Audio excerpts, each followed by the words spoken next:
अगर आप class 10th के स्टूडेंट हैं और अभी तक आपकी साइंस सब्जेक्ट में कुछ भी तैयारी नहीं हो पाई है और कुछ समझ में भी नहीं आ रहा कि क्या पढ़ें, कहाँ से पढ़ें, कैसे स्टार्ट करें, तो आज की इस वीडियो में हम आपको बताने वाले हैं क्लास 10 साइंस के ऐसे इंपॉर्टेंट क्वेश्चंस जो कि आप लोग को बोर्ड एग्जाम में आ सकते हैं। और अगर अभी तक आपकी कुछ भी तैयारी नहीं हुई है तो परेशान होने की कोई ज़रूरत नहीं है, क्योंकि आज से हम क्लास 10 साइंस के चैप्टर वाइज चैप्टर आप लोग को अध्ययन कराने वाले हैं। जी हाँ, आप लोगों ने एकदम सही सुना। आज हम लोग पढ़ेंगे चैप्टर 1 और चैप्टर 2। फिर जो नेक्स्ट वीडियो आएगी उसमें हम आप लोग को चैप्टर 3, चैप्टर 4 मतलब दो चैप्टर करके हम आप लोग के सारी साइंस फिनिश कर देंगे। तो चलिए आज की इस प्यारी सी वीडियो को हम लोग स्टार्ट करते हैं और देखते हैं अपना चैप्टर 1 फिर चैप्टर 2। तो देखिए यहाँ से हम लोग अध्याय 1 स्टार्ट करेंगे। अध्याय 1 यानी कि चैप्टर 1 आप लोग का नाम क्या रहने वाला है, रासायनिक अभिक्रिया और समीकरण। तो इस चैप्टर से आप लोग के जितने इंपॉर्टेंट क्वेश्चन बन सकते हैं वो सभी क्वेश्चन हमने यहाँ पर नीचे लिखे हुए हैं और आप लोग को एक एक क्वेश्चन अच्छे से समझाते रहेंगे। तो बस बिल्कुल परेशान होने की जरूरत नहीं है। आपको क्या करना है, वीडियो को फुल एंड तक देखना है और अभी तक अगर चैनल को सब्सक्राइब नहीं करा है तो सब्सक्राइब जरूर कर दीजिएगा। तो चलिए जल्दी से अपने आगे क्वेश्चन को बढ़ाते हैं। तो देखिए पहला क्वेश्चन हमारा क्या है, रासायनिक अभिक्रिया किसे कहते हैं, उदाहरण द्वारा समझाइए। मिस मत करना, नोट्स बनाते चलना, हो सके तो स्क्रीनशॉट भी ले लेना ताकि आप लोग को आगे बना रहे कि हाँ हमारे पास नोट्स हैं इसके। ठीक है, चैप्टर 1 है रासायनिक अभिक्रिया किसे कहते हैं। तो देखो क्वेश्चन के हिसाब से हमें चलना है। सबसे पहले हमसे पूछ रहा है कि रासायनिक अभिक्रिया किसे कहते हैं, उदाहरण द्वारा समझाइए। तो सबसे पहले हम बताएंगे किसे कहते हैं। देखो रासायनिक अभिक्रिया वह प्रक्रिया है जिसमें एक या एक से अधिक पदार्थ मिलकर एक नए पदार्थ यानी कि उत्पाद का निर्माण करते हैं। मतलब एक या एक से ज़्यादा जो हमारे पास एलिमेंट होंगे वो मिलकर एक बहुत बड़े यौगिक का निर्माण करते हैं, उसी को हम लोग बोलते हैं रासायनिक अभिक्रिया। ठीक है, इसमें पदार्थों का रासायनिक गुण बदल जाते हैं। देखो एक उदाहरण के तौर पर अगर हम देख लें पहला, तो H2+O2 यानी कि बात करें इसकी तो ये है हाइड्रोजन और ये है ऑक्सीजन। दो अलग अलग अणु थे, दोनों जब आपस में कंबाइंड होंगे, जब मिक्स होंगे तो भाई एक बृहद अणु बनेगा जिसका नाम हो जाएगा H2O। और ये सभी लोग जानते हैं कि ये वाटर होता है यानी कि पानी होता है। तो इस तरह से ये पहला क्वेश्चन हमारा इंड हुआ। हम लोग देखते हैं अपना अब सेकेंड क्वेश्चन। तो देखिए सेकंड क्वेश्चन हमारा क्या पूछ रहा है, रासायनिक समीकरण को संतुलित क्यों किया जाता है, इसे संतुलित करने के नियम लिखिए। तो ये भी क्वेश्चन बहुत ही ज़्यादा इंपॉर्टेंट है, हर बार एग्जाम में पूछा जाता है। और एक चीज़ आप लोग को बता दें भाई, विश्वास करना, अगर आप लोगों ने आज की वीडियो पूरी देख ली तो आप लोग को चैप्टर 1 और चैप्टर 2 से ऐसा कोई भी क्वेश्चन नहीं होगा जो एग्ज़ाम में देखने को ना मिले। ठीक है, देखो उसका इसका आंसर अगर हम लोग देखें कि भाई एक इक्वेशन जो होती है, जो हमारी रासायनिक समीकरण होती है, रिएक्शन होती है, उसको हम लोग बैलेंस क्यों करते हैं। तो रासायनिक समीकरणों को संतुलित इसलिए किया जाता है ताकि द्रव्य के संरक्षण का नियम यानी कि जो लॉ ऑफ कंजर्वेशन होता है मास का, वो बना रहे। इसका मतलब यह है कि अभिक्रिया में कुल अभिकारकों का द्रव्यमान जो है वो उत्पादों के द्रव्यमान के बराबर होना चाहिए।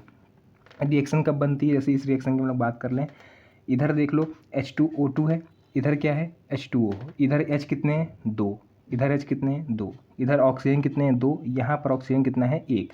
तो इसको हम लोग बैलेंस करेंगे। बैलेंस कैसे करा जाता है, इधर भी अगर हम 2 लगा दें तो अब O कितने हो गए, O तो देखो 2 हो गए, लेकिन अब H कितने हो गए 4 हो गए।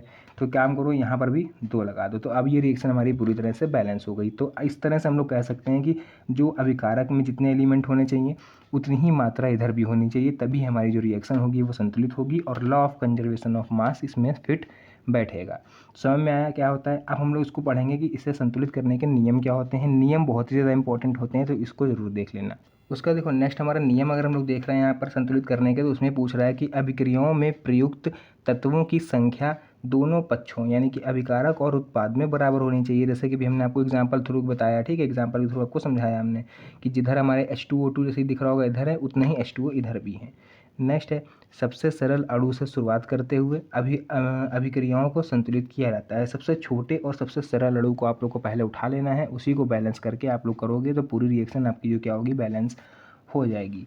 उसके बाद देखिए नेक्स्ट क्वेश्चन आपको दिख रहा होगा कि निम्नलिखित अभिक्रियाओं को संतुलित कीजिए। इस तरह से भी आप लोग के एग्जाम में पूछा जाता है, जिसमें आप लोग को रिएक्शन दे दी जाएगी और कहेगा इसको संतुलित करके दिखाओ। तो देखो ये तो अभी हम लोग संतुलित करके एक उठे, इधर हमारा 2 लग गया था H2, ठीक, इधर हो गया था हमारा O2 लिखा हुआ है। उसके बाद इधर हमारा हो जाएगा 2H2O। तो ये हमारी रिएक्शन बैलेंस हो जाएगी। H हो जाएंगे 4, इधर भी 4, इधर O है 2 और इधर भी O कितने हो जाएंगे 2 ही हो जाएंगे। नेक्स्ट हम देख लेते हैं एक और रिएक्शन। Fe यानी कि आयरन यहाँ पर दिया हुआ है, लोहा जिसको हम लोग बोलते हैं, H2O हमारे पास वाटर है, मतलब लोहे में पानी मिला रहे हैं यहाँ पर, यह कहो पानी में लोहा डाल दिया जा रहा है, तो हमारे पास फेरस ऑक्साइड यहाँ पर बनना है प्लस H2 हाइड्रोजन गैस मुक्त हो रही है। तो हमें यहाँ पर रिएक्शन नहीं समझनी है, हमें समझना है इसको बैलेंस कैसे कर सकते हैं। तो भाई देखो Fe यहाँ पर कितने हैं, 3 है, यहाँ पर Fe कितना है, 1 है, तो सीधे यहाँ पर 3 लगा दो बिना सोचे हुए। अब Fe हमारे बराबर हो गए, O पे आ जाओ, O कितने हैं, 4, इधर O कितने हैं, 1, तो यहाँ पर लगा दो 4। क्लियर हुआ। Fe3 और O4 बराबर हो गए। अब बात कर लेते हैं H2 की। यहाँ H2 यानी कि यहाँ पर H कितने हैं, 2, यहाँ पर कितने हैं, 8, तो सीधे यहाँ पर हम अगर हम 4 लगा देंगे तो ये H 8 हो जाएंगे। अब पूरी रिएक्शन हमारी ये अच्छी तरह से बैलेंस हो गई है। तो इसको आप लोग लिख सकते हो नीचे यहाँ पर 3Fe plus 4H2O is equal to Fe3O4 plus 4H2। तो इस तरह से ये रिएक्शन जो हमारी थी वो बैलेंस हो गई। ठीक है, नेक्स्ट हम लोग इंपॉर्टेंट 4th नंबर देखने वाले हैं भाई कि संयोजन और अपघटन अभिक्रिया क्या होती है। इसको हम लोग वियोजन अभिक्रिया भी बोलते हैं। ठीक, संयोजन और वियोजन, वियोजन नहीं बोलेगा तो अपघटन बोल देगा, बात वही है। संयोजन अभिक्रिया एवं अपघटन अभिक्रिया में क्या अंतर होता है, उदाहरण सहित समझाइए। तो देख लो अंतर क्या होता है। सबसे पहले अंतर जानने के लिए हमें इसकी एक ही डिफिनेशन लिखनी पड़ेगी। संयोजन अभिक्रिया जो होती है उसमें जैसे नाम से देखो हमको पता चल रहा है, संयोजन मतलब कि किसी चीज़ को संयोजित करना यानी जोड़ के रखना, है ना, तो वही होता है संयोजन अभिक्रिया। तो यहाँ पर क्या हो रहा है, जब 2 या 2 से अधिक पदार्थ मिलकर एक नया पदार्थ बनाते हैं तो उसे हम लोग संयोजन अभिक्रिया करते हैं ना। संयोजित करना मतलब क्या होता है, अलग अलग मोती पड़ा हो उसको संयोजित कर दो तो एक माला बन जाती है। उसी तरह से यहाँ पर जब 2 या 2 से अधिक पदार्थ मिलेंगे तो एक नए पदार्थ का निर्माण होगा, उसे ही हम लोग संयोजन अभिक्रिया कहेंगे। ठीक है, जैसे फॉर एग्जाम्पल मान लेते हैं हाइड्रोजन और क्लोरीन मिल गया तो हमारे पास भैया 2HCl बन जाएगा यानी कि हाइड्रोक्लोरिक एसिड बन जाएगा। ये रिएक्शन बैलेंस है, H2 इधर है, 2H इधर भी है, Cl2 इधर है और Cl2 इधर भी है। क्लियर हुई यहाँ तक। अब हम लोग इसका देखेंगे अपघटन अभिक्रिया क्या होती है।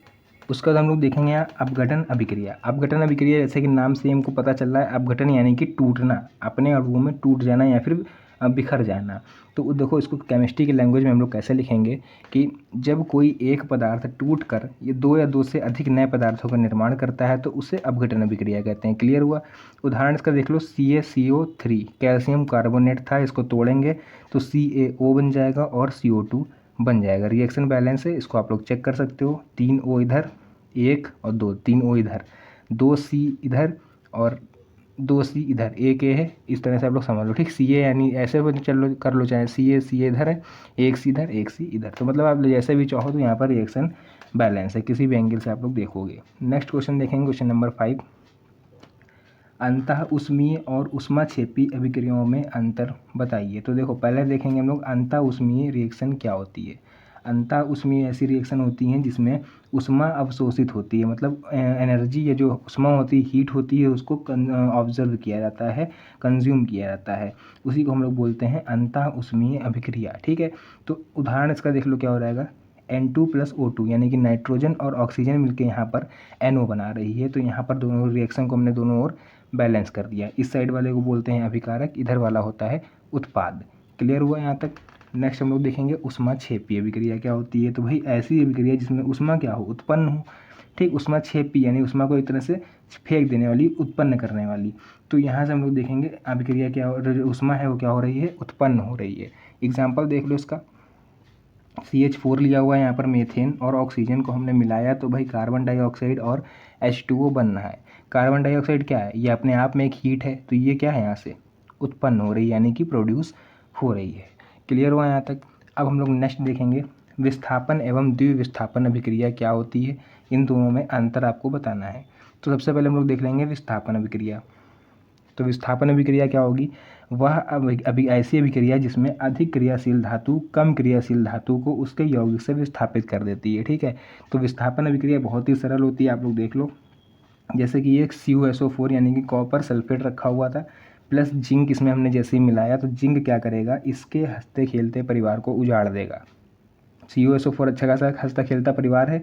जिंक यानी कि बाहरी आदमी आया और उसने इनके परिवार पे अटैक करा, खुद जगह ले ली Cu की और Cu को निकाल के यहाँ से बाहर कर दिया। तो वही यहाँ हुआ, देखो ZnSO4 + Cu। बेघर हो गया देखो सी यू बेचारा अपने घर से। तो यही होती है विस्थापन अभिक्रिया, कोई बाहरी आके अपने परिवार को विस्थापित कर दे, दूसरे के परिवार को विस्थापित कर दे, वही होती है विस्थापन अभिक्रिया। तो ये चीज़ क्लियर हुई। अब हम लोग देखेंगे द्विविस्थापन क्या होता है। तो देख लो यहाँ पर द्विविस्थापन अभिक्रिया क्या होती है।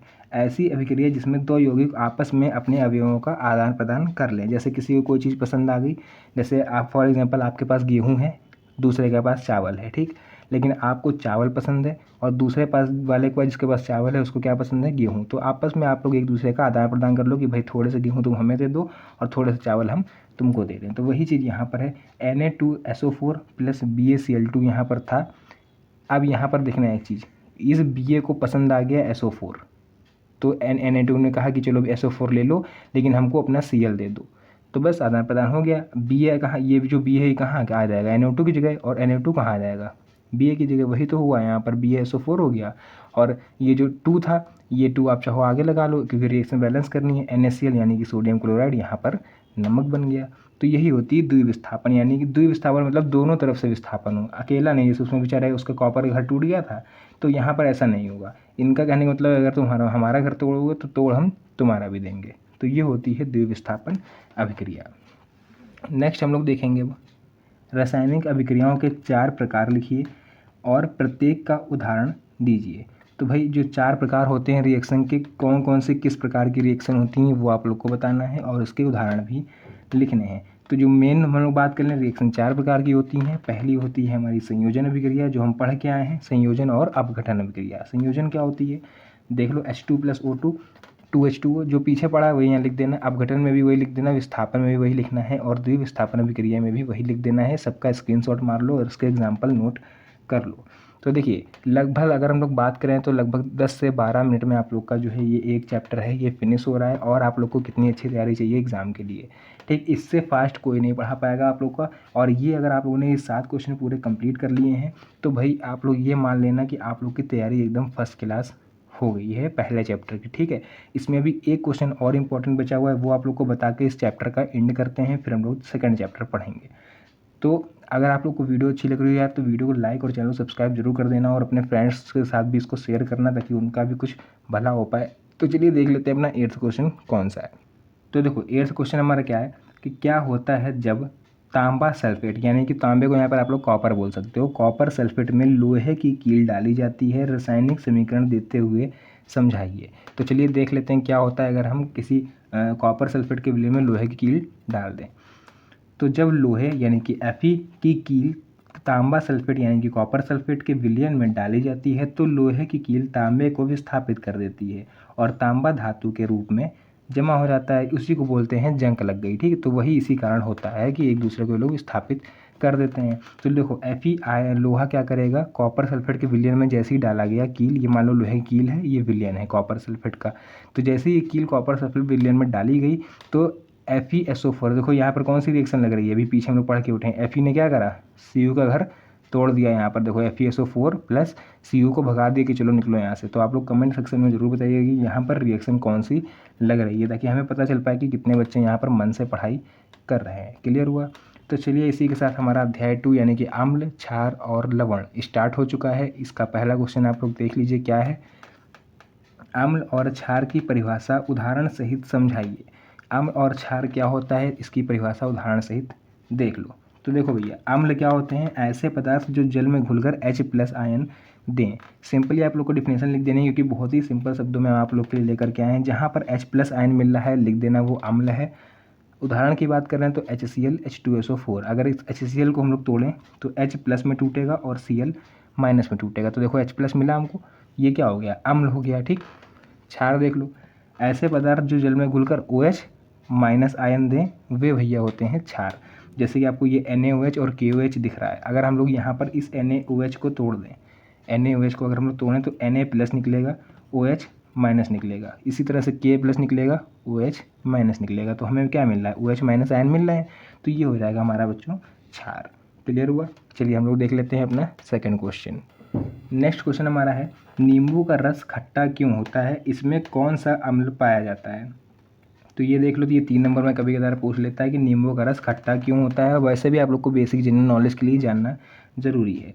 तो नींबू का रस खट्टा होता है क्योंकि इसमें साइट्रिक अम्ल यानी कि साइट्रिक एसिड पाया जाता है जो इसके स्वाद को खट्टा कर देता है। तो आज से आप लोग भूलोगे तो नहीं, नींबू का रस खट्टा क्यों होता है, क्योंकि इसमें साइट्रिक अम्ल यानी कि साइट्रिक एसिड पाया जाता है। तो चलिए हम लोग इसी पे बात कर लेते हैं दूध।